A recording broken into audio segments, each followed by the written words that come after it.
Um, it seems absolutely crackers. What's the reason for it? It's a very good question. Lachlan, can you give us the background to this? Sure, Dieter. I mean, one catalyst in Australia for changing corporate disclosures on diversity is the ASX Corporate Governance Council.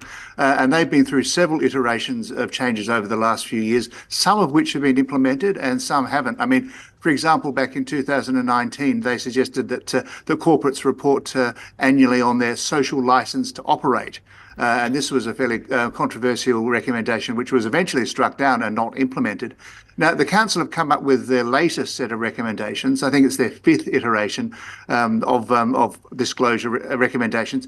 And what they want to do now is widen the mandate to disclose on a person's sexuality. So this would mean that that board members on ASX listed companies would have to disclose their sexuality if they were gay or trans or any part of that rainbow. They would have to make a disclosure on that. Um, it seems absolutely crackers. What's the reason for it?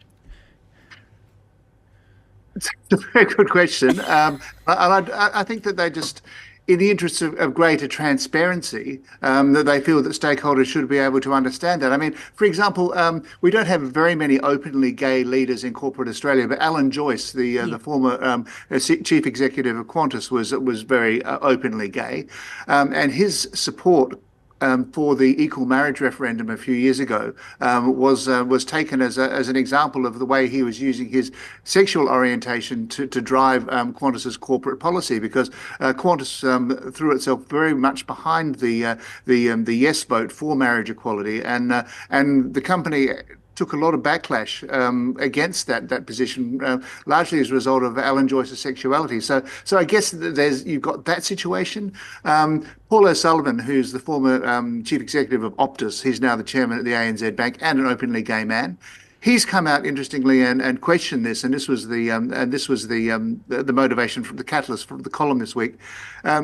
He's saying that really, what's the point? Does it really influence your corporate decision making, and why would you do it? I mean, interestingly enough, Woodside, the big resources company, they go beyond what is required, and they do actually report on the diversity of their boards down to this level. And for the record, there's one person on the Woodside board who is gay, and that accounts for 9% of their boards. Yeah. It seems to be the kind of thing that sounds great on paper, but could have unintended consequences. Well, that's absolutely right. And as Paul O'Sullivan said, a lot of gay people are not out in their private lives.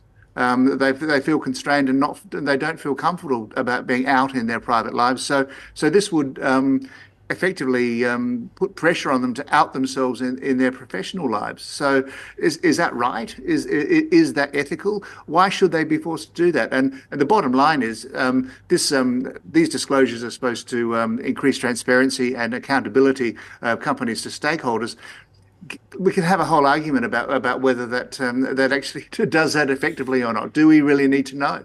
Yeah. And also there seems to be an element of rainbow washing to it. Whereas, I mean, just because even if your entire board of 9 people was gay, it doesn't actually translate to anything further down the track, I don't think necessarily. No, I agree with you. So, I mean, I think the Joyce example was a confluence of events. He happened to be gay in a very powerful position at the time that there was a public discourse about a gay issue, and he took a side. But that is an extremely rare example, and as you say, it's very difficult to imagine how a board of exclusively gay people, how they would be any different to a straight board on corporate issues and driving corporate strategy. Absolutely. How are Australian corporates tracking for diversity overall? The main metric that we have at the moment is about female representation as CEOs and at board level. Of the ASX 200, only 10% have female CEOs at the moment. And of the ASX 300, female board representation is currently at 36%. The ASIC, the Corporate Governance Council, they put a target of 30% on that a few years ago. That's been exceeded, which is great. And I think this most recent set of recommendations, they're pushing for 40% as a target. So that's 36%, which is not a bad result, but I believe it has come down over the last year or two. It's one of those things that does fluctuate. It's come down a bit. So perhaps momentum is stalling. It's difficult to know. And Lachlan, just finally, where is this diversity, this newest diversity measure, likely to go? Is it likely to pass, do you think, or become law? Well, they've just completed the consultation period on it. So what happened was the ASX put out a discussion paper on it in which these principles were articulated, and that was open for discussion. And Paul O'Sullivan's comments were part of that feedback loop. They haven't announced what's going to happen with it yet, so we're still waiting to hear where this one's going. For all of July, we're offering an annual subscription to NBR for just $399. Don't miss out on this special offer.